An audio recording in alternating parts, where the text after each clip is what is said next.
Though memories of childhood often pale with time, the afternoon of April the 12th, 1945, remains etched in his mind. It was a beautiful spring day, and he and his friend, Richard Carlin, were playing in the Carlins' backyard. Dick recalls, his mother leaned out of an open window and said, "Boys, I just heard on the radio that President Roosevelt has died." We looked at each other and didn't know what to say. Mr. Roosevelt was the only president that I had ever had. "I think I'd better go home," I said. As I ran home, my mind was confused with what might happen. We were at war with Germany and Japan. Would those enemies be quick to take advantage of America not having a president?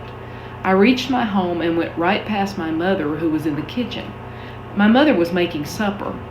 She wouldn't know what to do without President Roosevelt. Mothers didn't know how to run countries.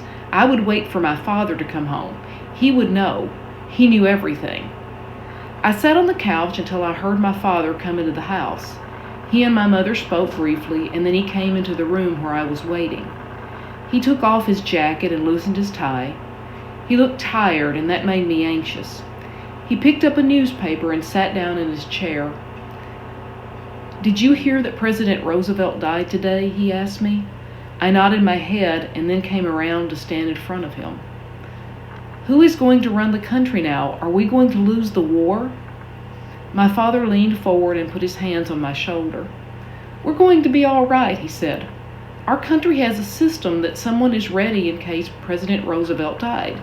His name is Mr. Truman, and now he becomes President Truman. He knows how to do the job because he has been the vice president. Don't worry about the war. That's not the president's job. We have generals and field commanders who take care of that, so we'll be fine." We looked at each other for a few seconds. I had been right. My father would know what to do, and he made me feel safe again. Later that year, in November, one of Dick's favorite relatives came from the West Coast to visit.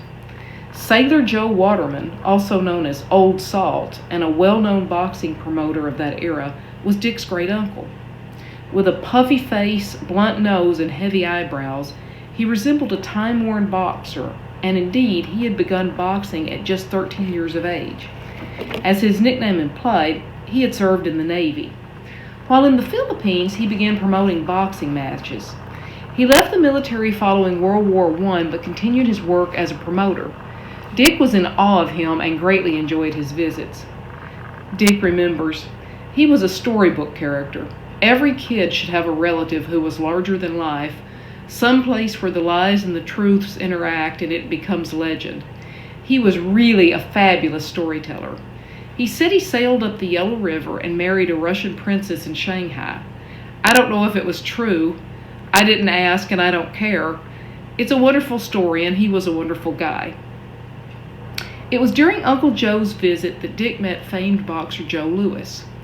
Louis was sitting at a table in a Boston restaurant when Uncle Joe, who promoted some exhibitions featuring Louis, ushered Dick over to introduce the two. Louis proved to be soft-spoken and possessing of a quiet dignity. Dick remembers, "My uncle gave Joe my address, and he promised to send a photograph. I wanted him to sign something for me right then, but he wouldn't. When we got back to our table, my uncle explained that many Negroes who were born in the South, and Louis was from Alabama, didn't write very well, but that Joe would autograph a picture and mail it to me. I have valued that photograph for over half a century, and it doesn't make a bit of difference that I know it's not his writing." 2 years later, in December 1947, Uncle Joe returned for a visit, and he, Dick, and Earl sat around the radio in their den listening to the first fight between Joe Louis and Jersey Joe Walcott. Engrossed in the fight and still young, Dick did not fully comprehend what was transpiring when his uncle suddenly leaned over in his chair, clutching at his chest. Earl immediately stood up, reached under his arm to help him to his feet, and guided him upstairs. Following the fight, Dick came upstairs and excitedly announced, "Joe Louis won!" His father turned to him, placed his index finger to his lips to caution him to be quiet, so Dick quickly exited the room. Dick recalls, he had heart problems, and sometime, almost 2 years later, they referred to him in the past tense, and I realized he had died. Joe's death was the result of another heart attack he suffered in the spring of 1949. It was also in the late 40s that Dick met famed boxer Jack Dempsey while on a trip to New York with his parents. Dempsey had opened a restaurant in 1935, the year Dick was born, and most evenings he could be found there greeting the guests, posing for photos and signing autographs. Dick explains, Jack Dempsey's restaurant was right on Times Square. Dempsey stood or sat at a table right inside the door. He wasn't really tall and he'd added a little weight. I knew who he was because I was a big sports fan by then. I went in with my father. My father was polite and introduced us. Dempsey was friendly. That was his job.